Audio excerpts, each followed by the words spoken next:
Alors, dans cette vidéo, eh bien, je vais faire la synthèse du potager depuis 2017. Mon potager a évolué, mes pratiques ont évolué, j'ai eu des réussites, j'ai eu des galères, des catas. Mon idée, c'est de cultiver de manière naturelle, en limitant les produits chimiques. Le seul produit que je m'autorise à mettre, c'est les graines anti-limaces, mais ça j'y reviendrai un peu plus tard. Alors comme j'ai beaucoup de choses à dire, eh bien j'ai divisé cette vidéo en 3 parties. La première partie concernera mon sol, donc son état, son évolution et comment je le trouve maintenant et comment j'essaye de l'améliorer du mieux que je peux. Ensuite, eh bien on passera dans le vif du sujet au niveau des légumes, comment je gère mes cultures face bien sûr aux ravageurs, d'où je parlerai des graines anti-limaces. Et ensuite, la troisième partie concernera les récoltes. Et pour cela, je vais m'appuyer sur un tableau que j'ai fait. Alors, il ne date pas depuis 2017, parce qu'en 2017, je n'avais pas encore pesé tous mes légumes que je récoltais. Je crois que c'est depuis 2019, mais bon, comme ça vous verrez un peu la progression des récoltes, les galères bien sûr, parce que j'ai pas que des réussites, hein, il y a des récoltes qui ont... C'était un peu en dents de scie, hein, suivant les années, et on va voir tout cela ensemble. Allez, et bien pour commencer, on va parler du sol.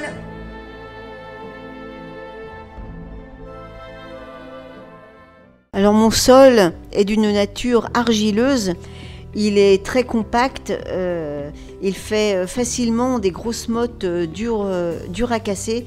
Et puis alors l'hiver, c'est une boue collante, difficile à travailler.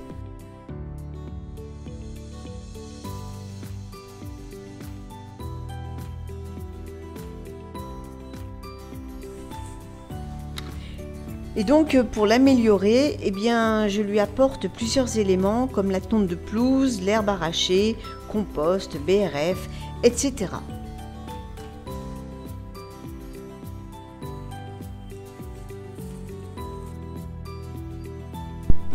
Les ressources que j'utilise sont celles de mon jardin, feuilles mortes, herbes, broyats de branches.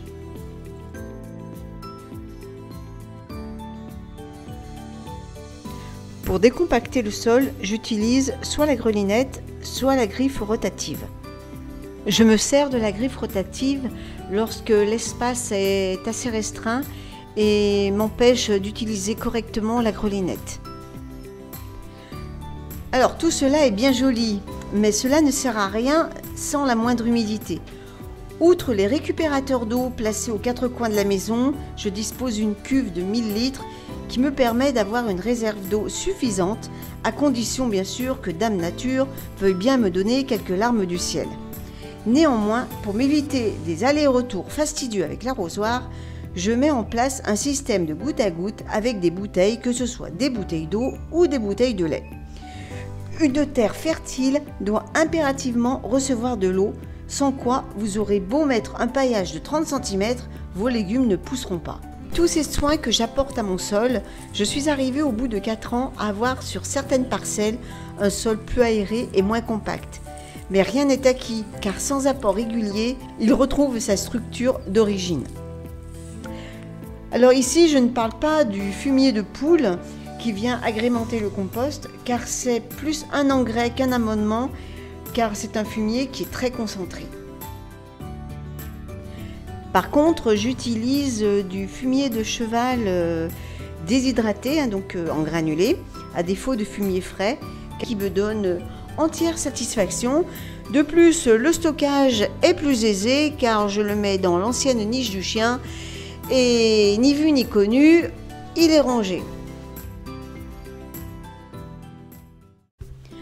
2019, je dirais que c'est une année transitoire, avec l'arrivée de la serre qui m'a permis une meilleure gestion des semis au lieu de les faire à la maison.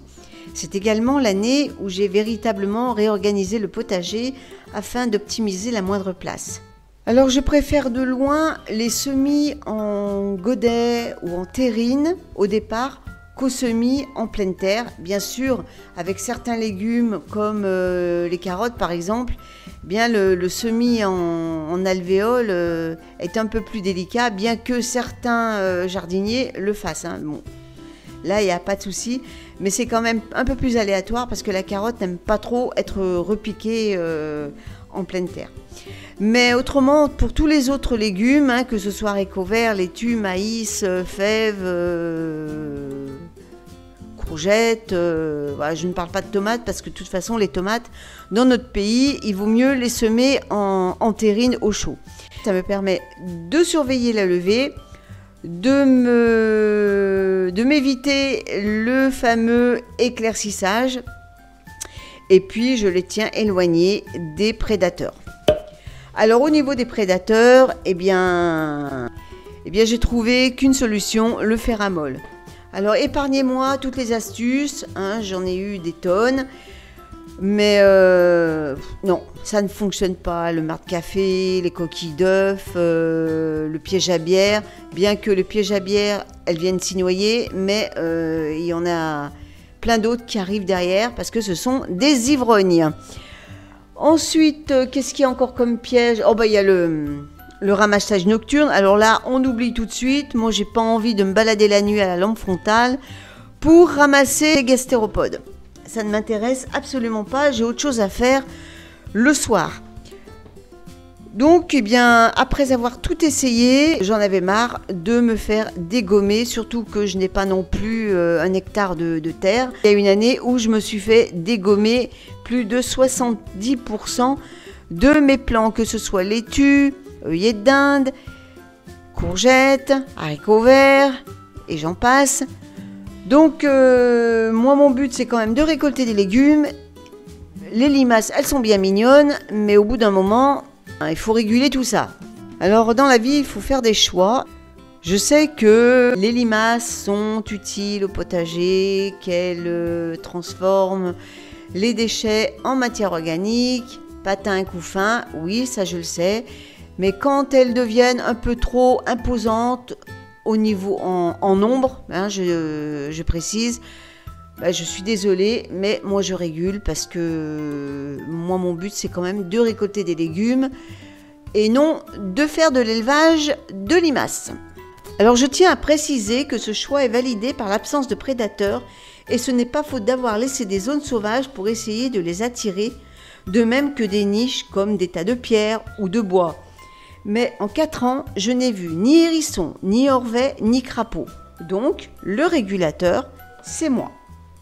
Pour les autres ravageurs, comme les punaises, la mineuse, la mouche, etc., je vais adopter à présent chaque année le système voile anti-insectes qui me semble être la meilleure solution pour protéger les légumes de leurs attaques. Pendant la période humide qui va de l'hiver au printemps, je ne couvre pas mon sol de paille pour ne pas favoriser l'implantation des ravageurs. Si je veux protéger, par contre, je mets du broyat, des feuilles mortes et sur les parcelles inoccupées en hiver, je sème un engrais vert. Au début, l'idée de mélanger les variétés sur une même planche m'intéressait beaucoup. J'ai donc voulu la reproduire sur mon terrain. Mais grosse déception. Alors je l'accorde, le côté visuel, c'était plutôt sympa.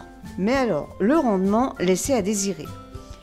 Certains plants n'ont pas eu la place de pousser correctement car ils étaient privés de lumière par d'autres. J'ai donc modifié mon design. Alors à présent, je cultive toujours plusieurs variétés sur une même planche, mais au lieu d'avoir un fouillis désorganisé, c'est-à-dire de planter n'importe où, n'importe quoi, je préfère que chaque légume soit sur une même rangée.